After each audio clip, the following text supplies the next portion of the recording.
Seguimos en Radio Sí y llegó la hora, por suerte, de alguien que realmente sabe digamos, de la independencia tanto de Argentina como regional, no como yo en el juego que me fue bastante mal. Y una vez más tenemos el gusto de saludar al licenciado Juan Marcelo Calabria, docente y ensayista, nuestro referente en historia. ¿Cómo estás, Marcelo? Lucía y Federico te saludan. ¿Cómo andás, Marcelo?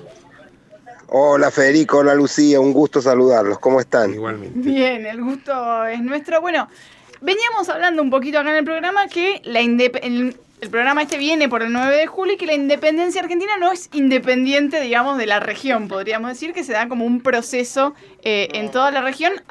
Empecemos hablando un poquito sobre eso.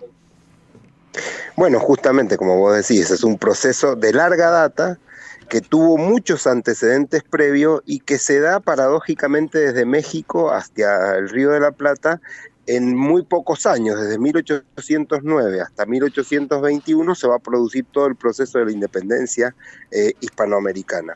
Y con conatos y comunicaciones que hoy nos sorprenden, porque en esa época, como siempre digo, no teníamos la velocidad que hay ahora, y sin embargo fue bastante coordinado todo el proceso, que tenía atrás lo que se llamó el proceso de movimientos juntistas, ¿no? A partir de la caída de España en manos de Napoleón. Pero como ustedes dicen, fue justamente un proceso que hay que analizarlo como tal para poder entenderlo, ¿no?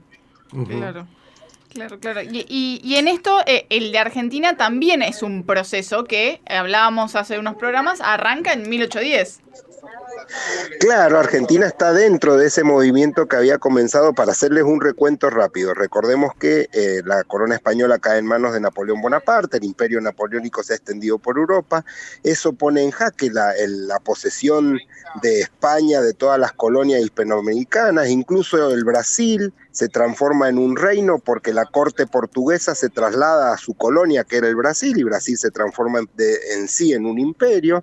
Entonces, en todo ese proceso, que está unido, por supuesto, a la suerte de América en ese momento a la de Europa, Argentina, lo que hoy es Argentina, en ese momento era el Virreinato del Río de la Plata, en ese movimiento juntista que era... Estamos... interesante de la tradición de Suárez en España. Sí. Hola. Sí, te escuchamos. Sí. Ah, perfecto, perdón, se me había cortado.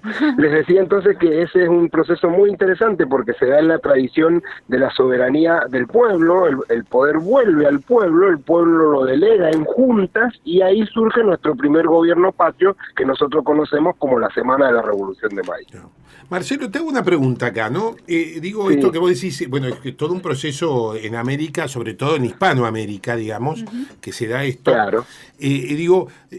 Recién estábamos haciendo como un juego del Congreso de Tucumán, los congresales, los diputados que fueron al Congreso, etcétera, y había una influencia muy fuerte tanto de San Martín como de Belgrano, que ambos tenían ideas monárquicas, digamos, en la eran independentistas, claro, pero monárquicos. ¿El resto de América también tenía ideas monárquicas o eran otro tipo de ideas? Sí, hubo una línea, en realidad dos líneas. Hay que aclarar de las monarquías temperadas constitucionales al estilo Inglaterra. Sí. Es decir, entonces, Venezuela, por ejemplo, se declara republicana desde un primer momento con Miranda y Bolívar. Sí. Y toda la trupe de hombres, lo que después va a ser la Gran Colombia. Por eso va a derivar en lo que va a ser después la presidencia de Bolívar. En el caso de Belgrano, él había estado entre 1814 y 1816, previo al Congreso en Europa, y había visto esa famosa frase de como antes Europa quería republicanizarlo todo después de la Revolución Francesa, ahora quería monarquizarlo todo, decía Belgrano. Entonces, para no tener resistencia de todas las potencias europeas que estaban ayudando a España a recuperar las colonias y lograr un rápido reconocimiento a la independencia, Belgrano dice, instauremos una monarquía constitucional. Y allí Güemes y San Martín inmediatamente adhieren a las ideas de Belgrano. Belgrano trae esa idea porque para tratar de evitar la resistencia de las potencias europeas, Belgrano le dice en la sesión secreta del 6 de julio de 1816, la sesión de 3 días antes de que se declare la independencia, Belgrano le dice a los congresales, así como antes la Europa quería republicanizarlo todo, ahora quiere monarquizarlo todo. Entonces Belgrano dice, instauremos una monarquía constitucional que nos allane el camino y no tengamos resistencia de las potencias europeas y que rápidamente reconozca declaraban la independencia de Sudamérica, porque no hablábamos solo del Virreinato del Río de la Plata. Ese proyecto rápidamente es aceptado por San Martín, por Güemes y Pueyrredón, pero la gran resistencia estuvo en los diputados de Buenos Aires que no aceptaron esa idea de Belgrano. Ajá. Bien. Y Fray Justo Santamaría de Oro, ¿no? También.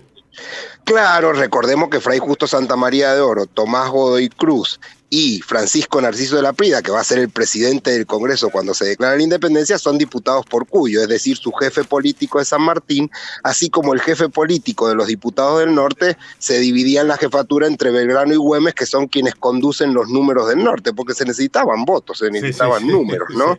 San Martín logra sumar los votos de Córdoba, de una buena comunicación que tiene San Martín con el gobernador de Córdoba, y eso hace que se puedan llegar a los votos necesarios para la declaración de independencia, pero no se logró para instaurar el sistema monárquico, que ni siquiera se trató en el Congreso. Mira vos, ahí yo te hago esta pregunta porque lo dijiste así al pasar, ¿no? Digamos, hay como el acta de la Declaración de la Independencia dice las Provincias Unidas de Sudamérica, ¿verdad? Claro, Sí. muy interesante eso, Federico. Vos fíjate, porque pensaban, como decía San Martín en una carta, pensemos en grande, juguémosla en grande. Pensaban en la unidad latinoamericana y pensaban que ese gran bloque era lo que podía dar sustento geográfica, poblacionalmente, económicamente, con un gran bloque unido de todas estas jóvenes repúblicas, como decían ellos. Y fíjate un punto más, la Declaración de Independencia se traduce y se saca en el mismo momento que se da a conocer, se publica en todos los diarios y demás, en Aymara y en quechua, es decir, porque también se tiene idea de las naciones aborígenes a las que hay que llegar. Es decir, la visión de ellos, y esto es Belgrano atrás con el apoyo político de San Martín, la visión es tratar de integrar la mayor cantidad, o si es posible, a todos los pueblos de América. Y eso creo que era una gran visión para ese momento, porque no se había acabado la guerra de la independencia. Este era el otro problema que hay cuando se declara la independencia de toda nuestra república. No se había acabado, se había declarado jurídicamente, se daban los gritos de libertad, pero ahora había que ganar esa independencia en los campos de batalla, y ahí teníamos clara desventaja. Bueno, comentamos en uno de los bloques anteriores que hay varias provincias, llamémoslo territorios del Alto Perú, que no pudieron mandar sus congresales porque volvieron al dominio español, digamos, ¿no? Exactamente, por una muy cruenta contrarrevolución que es la que va a lograr frenar Güemes con su ejército de observación. Y el otro bloque que nos faltó, pero eso ya fue por diferencias internas, es el bloque que en ese momento está bajo la égida de Artigas y que es todo el litoral nuestro, que tampoco fueron al Congreso de Tucumán. Ese fue quizás el punto más débil de la declaración de nuestra independencia, que también Belgrano y San Martín, sobre todo San Martín desde Cuyo, trataba de que se limaran las diferencias entre el directorio de Buenos Aires y Artigas para lograr formar una unidad. Y él incluso escribe unas cartas a Artigas y a los caudillos del litoral, pero que son interceptadas y no llegan, y que las hemos conocido después, en donde Belgrano le decía: paisano y amigo, depongamos nuestra diferencia, acabemos con las Maturrango y después si hacia adentro hace falta, matemos, no, pero terminemos con la amenaza externa. Uh-huh. Ahí yo vuelvo a decir, porque lo hemos dicho en otras circunstancias, pero en este proceso también juega un papel importante Pueyrredón, ¿no? Pueyrredón, y bien que lo traigas un poco al ring, digo, porque juega un papel central, porque es la pata política en Buenos Aires, la máxima autoridad, pero es quizás el porteño más convencido de que había que apoyar los planes de San Martín y de Belgrano, porque la verdad que San Martín y Belgrano en la élite de Buenos Aires no lograban un apoyo completo a estas ideas. Pueyrredón sí está convencido de eso y lo va a llevar adelante a toda costa, por eso el doctor de Marco habla de Pueyrredón, Belgrano, Güemes y San Martín, dice el doctor de Marco, los 4 pilares de la independencia. Bien. A ver, yo decía que, viste que entre 1810 y 1816 es el proceso de la independencia argentina, pero también el Congreso de Tucumán declara, el Congreso no de Tucumán, el Congreso ese en realidad lo hace en Buenos Aires, declara una constitución, pero realmente el proceso constitucional después demoró más de 30 y pico de años. Claro, por la guerra entre unitarios y federales, por la guerra entre Buenos Aires y el interior, porque no logramos ponernos de acuerdo, y eso demoró todo nuestro proceso. Por eso San Martín y Belgrano terminan los dos tempranamente un poco desencantados, porque ven que ese largo proceso, y ellos lo dicen, toda la sangre que se había derramado en la independencia había sido en vano, porque no lográbamos esa unidad y ese despegue como nación que ellos habían soñado. El proceso de desintegración nacional, hasta que logremos una constitución recién en los años 50, fue desgarrador para nuestro país, sobre todo, ¿no?